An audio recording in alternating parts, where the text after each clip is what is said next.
Gamitin mo yung isang sombrero dyan. Yung gray kaya sa'yo. Dumay, dumay, dumay, dumay. Diyan, sali-sali. Nipon, umos, mabangos. Nipon, umos, mabangos.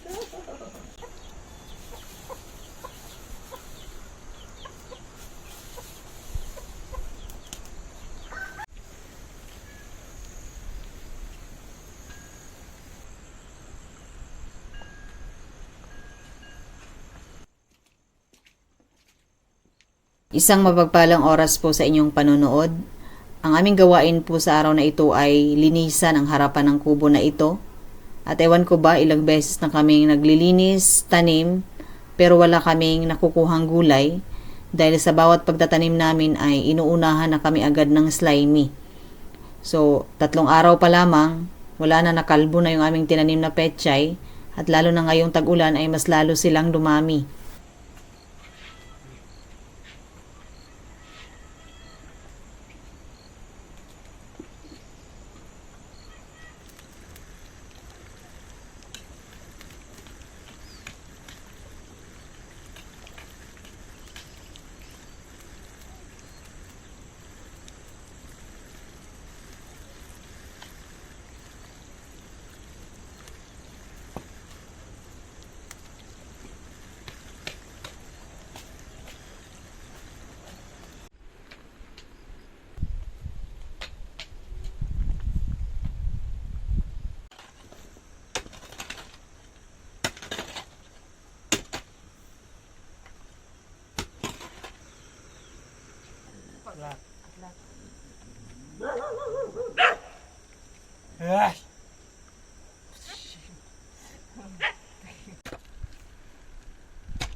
Ngayong panahon ng taglamig at tag-ulan ay pili lamang ang mga bulaklak na nagbubloom, kaya kung hindi mo pa talaga sila alagaan ay walang magbibigay kulay sa paligid.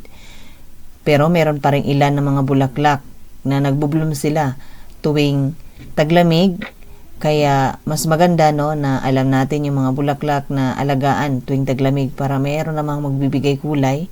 So katulad ngayon, wala talagang masyadong namulaklak.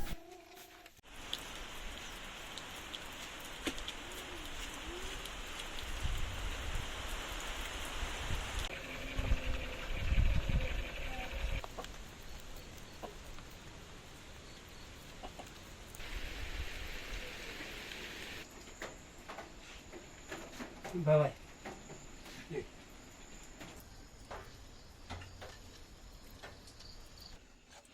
Ito ang aming hapunan ngayon. So wala kayong makikitang ibang isda na aming ihahain, kundi tilapia at bangus, dahil yun lamang po talaga ang isda namin dito. Malayo kami sa karagatan at sa market meron namang ibang isda, kaso hindi na siya fresh talaga. Ginawa na namin ng bahay-bahayan itong papag pangontra sa lamig dahil tinamad na kami maglatag ng tent, at itong overnight na apoy na aming source ng init sa buong gabi.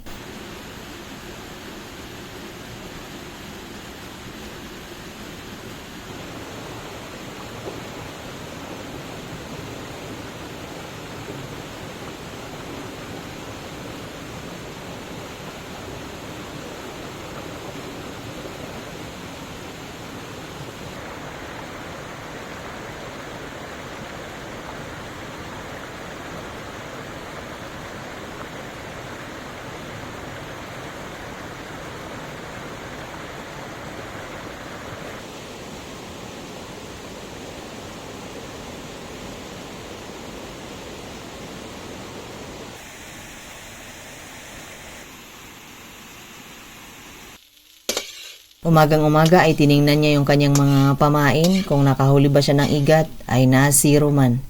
Kaya dito na lamang tayo sa sinangag na kanin. So ito ay brown rice. Masarap ito kapag bagong saing.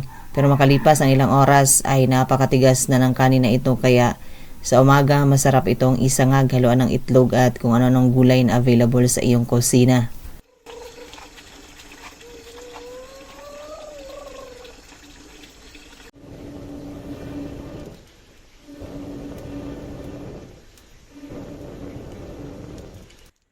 Ito yung aming pangalawang araw sa paglilinis dito sa harapan. At ang sabi ni Mister ay lalagyan niya daw ng lagayan ng mga bulaklak. So yung mga pot ipatong dyan. At sabi ko, saan naman tayo kukuha ng pot? Bilang lang naman ang meron mga bulaklak na nakapat. Paano natin mapupuno yan? Kaya hinayaan ko na lamang talaga siya. Pero sa isip ko ay hindi talaga ako na-convince na ilagay ang mga bulaklak dyan. Dahil lalo lamang silang masisira dahil sa ulan.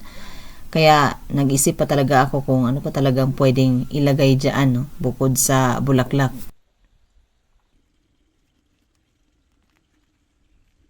Ito pala ay isa sa mga bulaklak na nagbubloom tuwing tag-ulan at taglamig. Maganda ito padamihin kapag ganito ang panahon. Pero tinamad na akong mag-search sa Google kung ano ba ang tawag sa bulaklak na yan, no? So kung sa may alam, sabihin nyo na lamang dyan sa comment section. Ang kagandahan ng bulaklak na yun ay nag-iiba-iba yung kulay niya. So siguro, no, depende sa acidity ng lupa na kababagsakan nung nag-matured na seeds. Kasi ganun pag may mga tumubo at ng bulaklak, iba na naman yung kulay nila. So hindi ko lamang sure kung yun talaga yung dahilan. At ang napansin ko, mas namumulaklak sila kapag nilagay sila sa pot. Kaya sa sunod na taglamig, padadamihin ko ang mga bulaklak na yon at ilagay yung iba sa pot. Kasi ang kagandahan kasi pag nakapat lang, pwede mong ilipat-lipat, no, kung saan mo gustong lagyan ng dekorasyon yung iyong paligid. Ito yung aming pangatlong gabi na pagtulog dito sa bukid at sa pagkakataong ito ay ako na naman ang bababa para mag-charge ng aming mga cellphone. At kaya mas pinipili pa namin na matulog talaga dito, no, lalo na kapag ganitong tag-ulan, dahil hindi biro talaga ang mag-akyat baba na ganyan ang panahon. Sabayan pa ng ulan-ulan habang naglalakad ka na maputik pa yung daanan.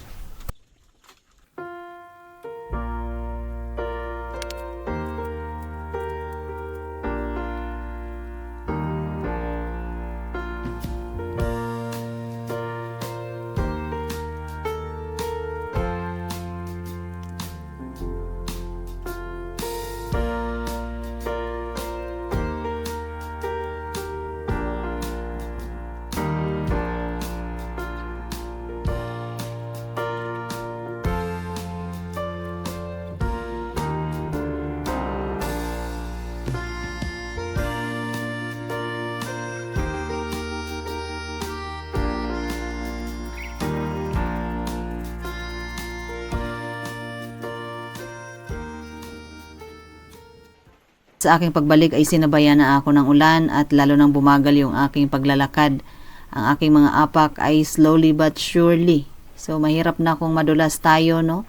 Maging abala pa sa ating mga gawain at kung ano-ano pang mangyari sa iyo kapag ka nadulas. Okay lamang ang mabagal basta makakarating din naman.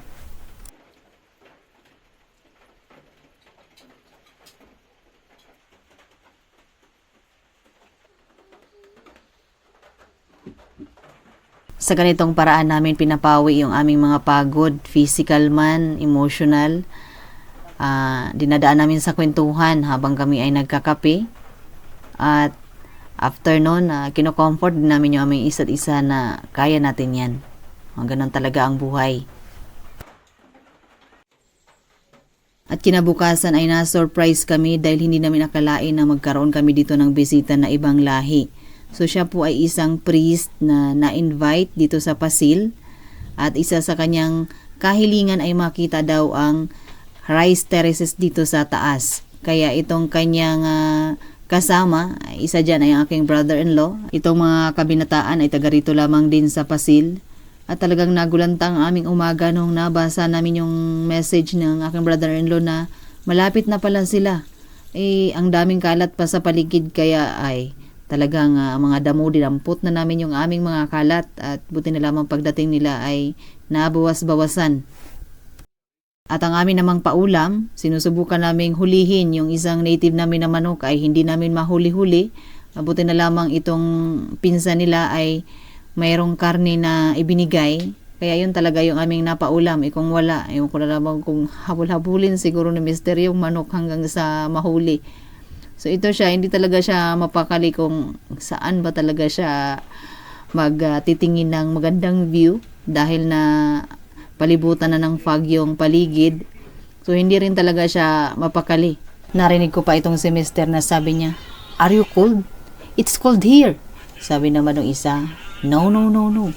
Kasi nga daw sa kanila ay nag-i-snow pa. Oo nga naman, hindi naman maikumpara talaga itong fog lamang kaysa dun sa nag-i-snow talaga na napakalamig.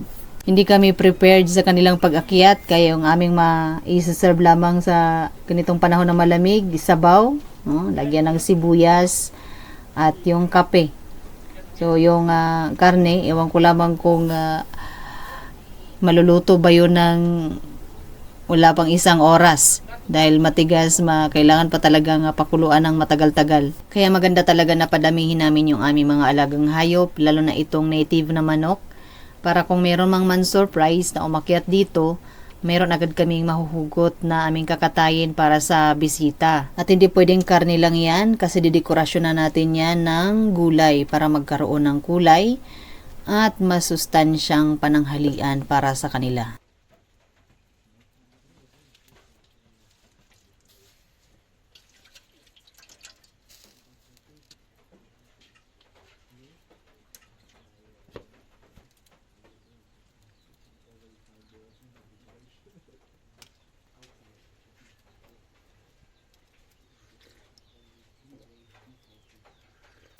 Wala pang isang oras ay hinain na ni Mister ang karne at kitang-kita talaga na ito'y matigas pa. So sila ay hindi rin naman kasi magtatagal dito. So kailangan din nilang bumaba bago mag 4:00. Kailangan sila ay makababa na dahil meron pang mass si Father. Kaya naihain na itong hindi pa talaga medyo makunat pa ang karne. So bahala na lamang to silang ngat-ngatin nila to.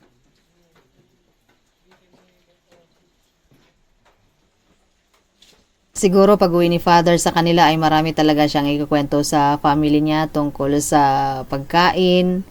So malamang hindi yan siguro sila kumakain talaga ng kanin, puro tinapay o mga karne lang, ganon. So yung kanyang sinandok pa naman na kanin ay malamig, hindi niya sinandok yung bagong luto pa. So ewan ko lamang kung nagustuhan ba niya or nabusog ba talaga siya kasi parang konti lang yung kinain niya. Hindi ko talaga lubos maisip na may araw pala na ganito na meron kaming mabibideo na ibang lahi na tatayo dito na magsasandok ng pagkaing bukid, pagkaing Pinoy. At isa pang servant talaga ng Panginoon ang umakyat dito para tingnan ang kagandahan ng kabundukan dito sa Kalinga. Kung maaga lamang talaga naming nalaman na aakyat sila dito, sana nakapagluto man lang ako ng tinapay para saktong pagdating sana nila ma-serve man lang namin kasama yung kape. So wala talagang biglaan. So ito sila ay bababa pupunta sa kabilang sitio din dito para tingnan din niya yung ibang parte ng kabahayan dito. So yung iba nakapaa lamang, so nakatsinelas sila kaya nagpaa na lamang. Mahirap talaga yung magtsinelas ka sa ganyang maputik ay talagang hindi malabong madudulas ka talaga. At sana po isang araw ay mapanood nyo po ang video na ito, no? Pasensya na po kayo, Father, dahil yun lang po talaga ang aming nakayanan na iserve sa inyo dahil biglaan naman ang inyong pag-akyat at pagpalain po kayo ng Panginoon.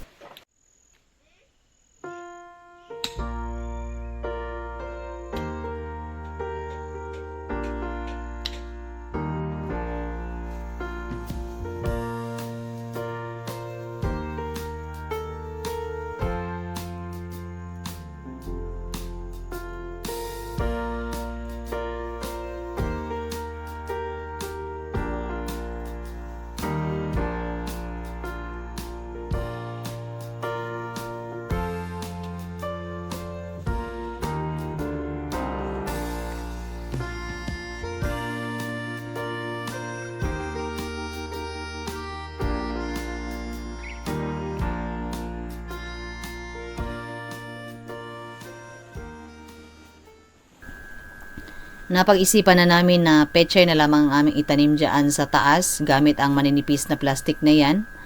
Nalala ko lamang kasi nung kami ay elementary dahil hindi pa naman uso noon ang pot. Plastic lang naman yung aming ginagamit dati na tinataniman pa namin ng sibuyas at kutsay. Kaya sabi ko pitchayin lamang, wag na yung mga bulaklak kasi parang hindi akma sa ganitong panahon na tag-ulan. Masisira lamang sila. At sinabayan ko na rin ito ng pagluto ng buns. So may nakita kasi akong nag-trending sa Facebook na vegetable buns. So ang ganda niya tingnan kasi talagang nababalot ng gulay yung tinapay. Kaya sabi ko, aba makapagluto nga rin ng ganyan. So ang ginamit nila ay parsley at carrots. So wala naman kaming parsley dito kaya ang ginamit ko ay dahon ng sibuyas naman at carrots. Pero hindi ko talaga magaya-gaya ang buong recipe. So unang-una wala kasi kaming timbangan dito kaya tinansya-tansya ko na lamang yung flour na aking nilagay. So niritoke ko na nga lamang no kasi nahuli kong nailagay yung gulay. At ito ay madalian na naman kasi ngayong araw na ito ay kami ay bababa na. So pang-apat na araw na kasi namin to. So kailangan na namin munang umuwi. So ang naging timpla ko ay medyo basa.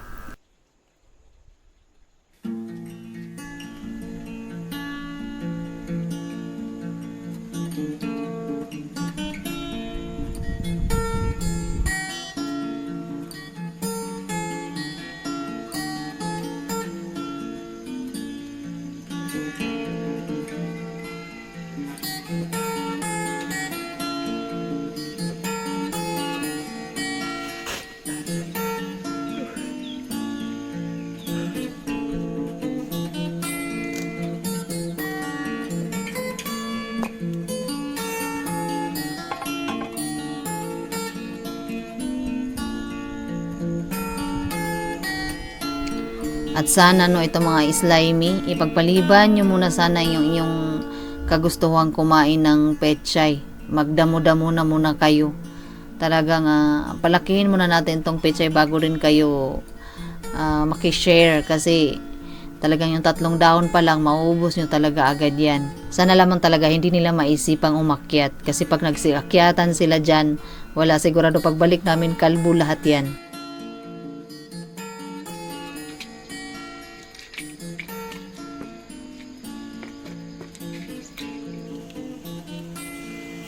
Pagkatapos ng 25 minutes, naluto na itong buns at pwede na itong hanguin at pwede na rin kainin.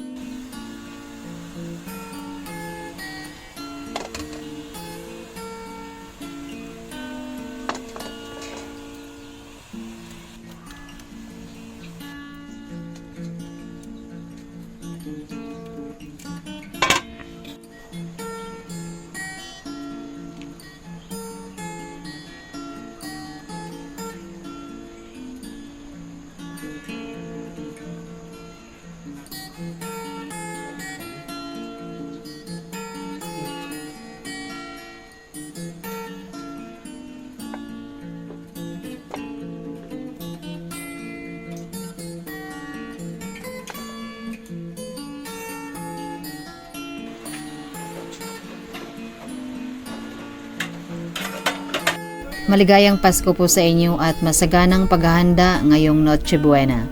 Maraming salamat po, Native Kalinga.